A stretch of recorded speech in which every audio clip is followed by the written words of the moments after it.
हैं? कैसे जन्नत है तुम्हारे कि छुट्टी पे गए हुए हैं? औज़ुबिल्लाहि मिनश शैतानिर रजीम। जिन कहाँ है? हाजिरी नहीं हुई। बस जी ये मैं डोंगर से आया हुआ था, आप लोगों ने ये राज फाश कर दिया है। ये लोग मेरे बातों में आ जाते थे। इसके ऐसे कितने वाक़यात या किस्से सामने आए हैं कि जहाँ ख्वातीन की इज्जत भी पामाल हुई हो? तकरीबन 3-4 वाक़यात जो है इसने बतलाए हैं पहले। अच्छा अच्छा। कि मैं ऐसे पैसे लेता था, उनसे साथ ये काम करता था। अच्छा। और 2-3 साल से ये काम कर रहा है।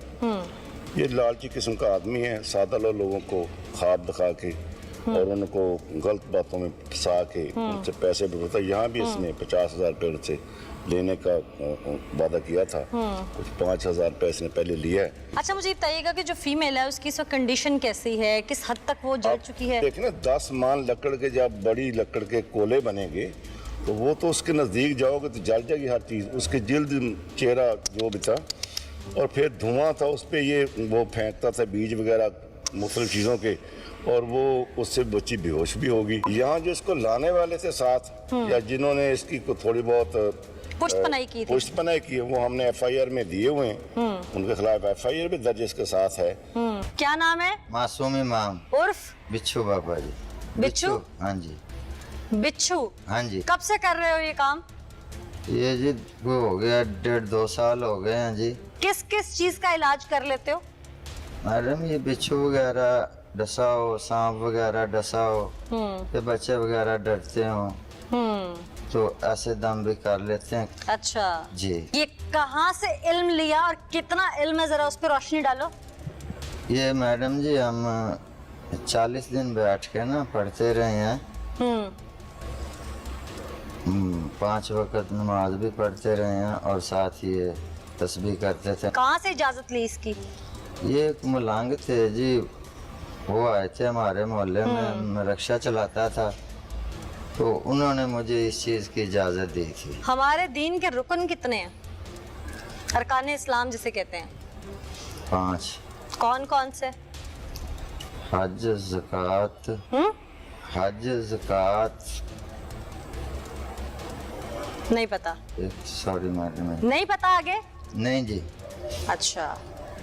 ईमान की सिफतें कितनी हैं? कितनी है? ये मान की सिफ्त है जी, पता नहीं जी। नहीं पता।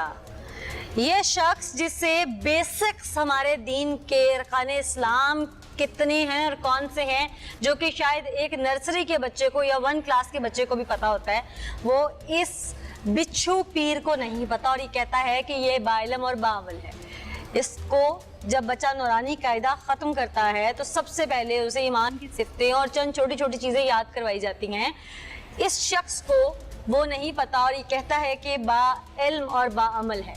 अभी ये कितना बाइल्म है और कितना बाअमल है, इसका अमल वो मैं इसी के मुंह से आपको सुनवाती हूँ। ये जो इलाज करते थे ये किस किस तरह से करते थे पढ़ाई के अलावा? ये जी पढ़ाई के अलावा जी वो मच लगाते थे, लेकिन उस पर भी मैडम पढ़ाई करनी पड़ती है। मच मतलब आवाम को समझाओ हमारी। वो कोले वगैरह मतलब 1 किलो 2 किलो कोले लिए, उसमें दिखाई, फिर उसमें वो सरसों राई से डालते हैं। अच्छा। वो धुआं सा। क्या काला इल्म करते थे? जहाँ तक मुझे पता है रूहानी इल्म जो लोग करते हैं वो नमाज पढ़ के, वजीफा या तस्बीह कोई करके, कोई फजर के वक्त करते हैं, कोई तहज्जुद के वक्त करते हैं, कोई इस तरह का वजीफा। ये मच वगैरह जला के इस तरह का तो हमने आज तक जितने प्रोग्राम्स किए हैं, मैंने तो काले इल्म वगैरह के जो ये फेक बाबे होते हैं मैंने उनको देखा है। वो मैडम जी असल में बात ये है कि वो इस रूहानियत से इस आग का क्या ताल्लुक? ये तो आग तो शिर्क के जुमरे में आती है ना। हाँ जी, वो लेकिन एक धुआं के तौर पे इस्तेमाल क्या किया धुआं? जाता क्या एनवायरनमेंट बनाते हो? धुएं के तौर पे एनवायरनमेंट बनाते हो? ये मुझे जी अनपढ़ हूँ मैं। माहौल बनाते हो पीरी मुरीदी का? नहीं, बस वो मरीज को देते हैं जी थोड़ा सा तो वो रिलैक्स हो जाता है बस। ये अच्छा रिलैक्स किया तुमने कि मरीज बर्न यूनिट तक पहुंच गया। थोड़ा सा सेक लग गया है। थोड़ा सा सेक लग गया तो गलती है ये थोड़ा सा सेक लग गया। वो तपश, वो जो सुलगाहट उसे दी वो देनी जरूरी थी। नहीं मैडम, वो जरूरी नहीं थी, बस वो साथ मेरे वो उनके भाई भी थे, तो वो मैं मार्च पे खड़ा पढ़ाई कर रहा था, तो धुनी उन्होंने दी थी। एक मिनट, ये कहता है कि उसके भाई मौजूद थे, मैं सिर्फ वहां खड़ा था और कोई वजीफा कर रहा था, जो कि पहली बुनियाद ही इसने शिर्क से शुरू की, आग जलाकर, आग के गिर्द इबादत और ये वो सब। ये तो हम सुना करते थे ज़माना जाहिलियत में, जब हमारे नबी ने आके लोगों को इस शिर्क से निकाला था। खैर, ये शख्स इल्ज़ाम लगाता है, बिच्छू पीर, मैं पढ़ रहा था और उसके भाइयों ने उसको सुलगाहट दी। सबसे पहले हम उन्हीं की जानिब चलते हैं, उस फैमिली की जानिब, कि कोई अपने बच्चे को या अपनी किसी भी फैमिली मेंबर को इस तरह से सुलगाहट देकर इस हद तक जला सकता है कि वो आईसीयू में, बर्न यूनिट में जिंदगी और मौत की जंग लड़ने तक पहुंच जाए, या उसकी जिंदगी की सांस की डोर कब टूट जाए। क्या वो ये सब करने के लिए इसको इसके पास लेके आए थे? उन्हीं से बात करते हैं, फिर वापस इसकी तरफ आएंगे और इसके जो झूठ हैं, जो ये बहतान उन पे लगा रहा है, फिर इससे जवाब पूछेंगे कि ऐसा क्यों। एक तो उनकी बच्ची के साथ ये सब कुछ किया और उसके बाद उनको रुस्वा कर रहा है। अस्सलाम वालेकुम जी। वालेकुम सलाम। आपकी बहन जली है एक जाली आमिल के हाथों। हाँ जी। आप लोग क्यों गए थे? किसने बुलाया था और उस आमिल का किसने बताया था आपको? किसी ने बताया था, ये फलानी जगह लाहौर में रहता था वो। अच्छा। ये बहुत अच्छा काबिल है, वो इलाज कर देगा। फिर उसने गारंटी शुदा कहा मैं कर दूंगा। बहन को क्या मसला था? बहन का कोई पता नहीं लग रहा, कोई जैन तवज्जो, पहले बहावलपुर में दाखिल रही 15 दिन। बीमारी क्या थी उसे? बीमारी तोड़ फोड़ करती थी, 4-5 दिन खाती पीती नहीं थी। उम्र कितनी है बहन की? बहन की 18 साल उम्र उसकी। आपके घर में रहा अमल? एक रात रहा था। उस रात के दौरान उसने कोई अमल किया? क्या किया? धूनी वगैरह देता रहा, पढ़ता रहा। क्या कहता था वो? 15,000 का सामान मंगाया हमसे। 15,000 एक गरीब के लिए बहुत मायने रखता है। हाँ जी, हमने किसी पे लेके ये नहीं कि अपनी बहन का इलाज कराने के लिए। फिर उसने क्या बताया कि आपकी बहन को क्या मसला है? कहते इसमें 5-6 भी मुसलमान नहीं है, हिंदू हैं। कि हिंदू क्या है? भी पर बारलीवा जिन्नात। जिनादा सर। हाँ। फिर कहते वो इसमें से निकालेंगे धुनिया वगैरह दे के। फिर वो अपनी कार्रवाई शुरू कर दी, धुनिया देने लगा। पहले बाहर देता रहा, फिर अंदर कमरे में ये निकल ले गया। किसको ले गया?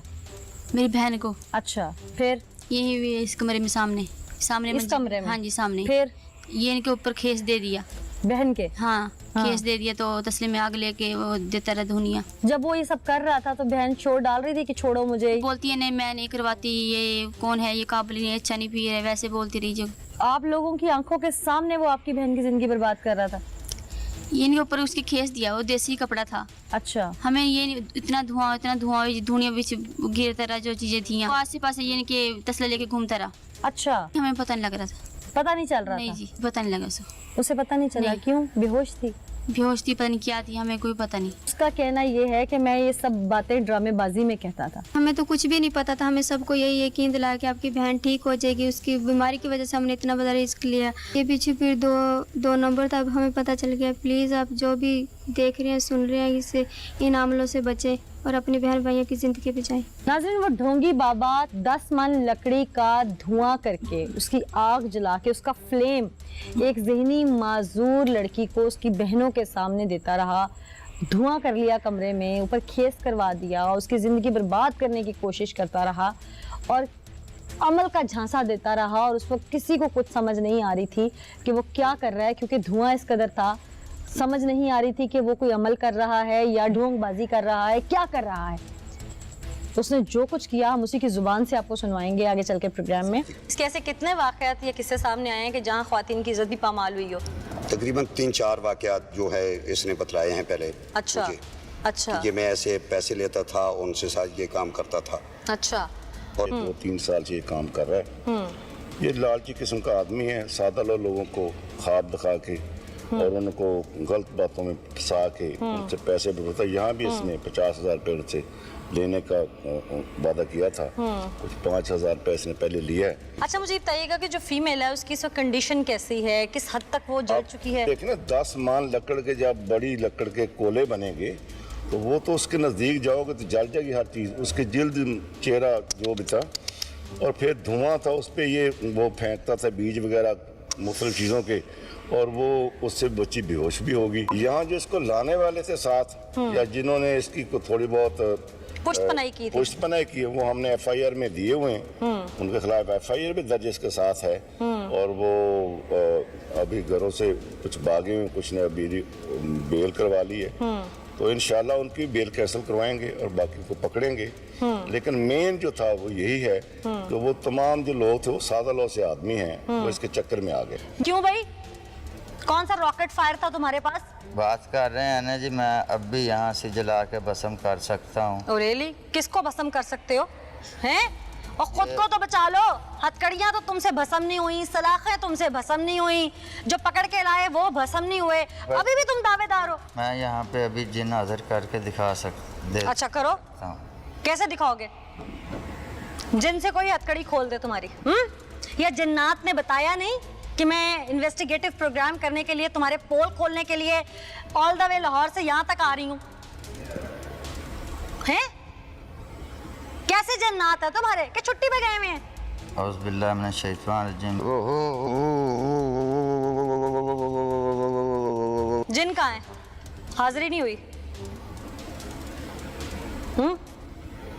बस जी ये मैं डोंगर से आया हुआ था, आप लोगों ने ये राज फाश कर दिया। ये लोग मेरे बातों में आ जाते थे। ये तो चलो तुम्हारे पास इसका अमल नहीं था, तुम्हें इजाजत नहीं थी, तुम डोंग रचाते थे, ये याद करके रट्टा लगाया था तुमने जी। उसके बाद तावीज़ों का क्या करते थे? क्योंकि वो भी जब तक बाअमल या बाइल्म इंसान ना हो, वो कुछ लिख के रूहानियत में नहीं दे सकता। ये तावीज़ लिखता था, मुझे लिखना आता है जी। जरा दे, तावीज़ के लिए दे इसको जरा जी, दिखाओ लिख के जरा।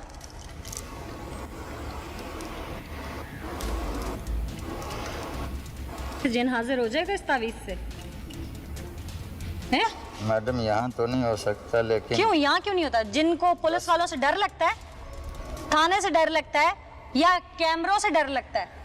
मैडम आप समझदार हैं, ये लोग आ जाते हैं बस वर्गलाने में।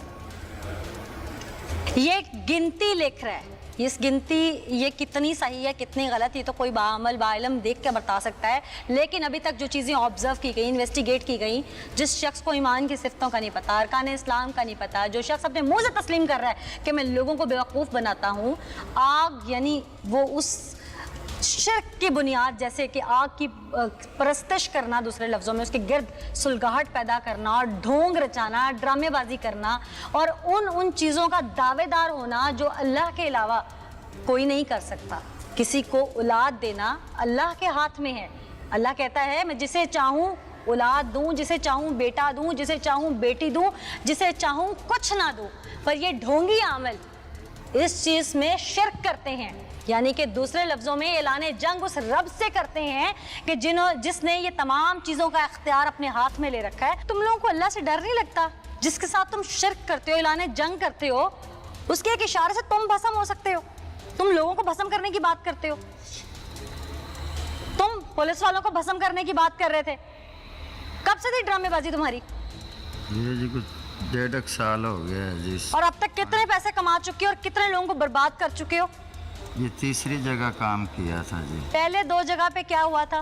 तो लोग आसानी से बेवकूफ़ बन गए थे, ज़्यादा करने की कुछ ज़रूरत नहीं पड़ी। और अब ये अब तीसरी जगह थी ये तुम्हारी? हाँ ये तीसरी जगह थी। ये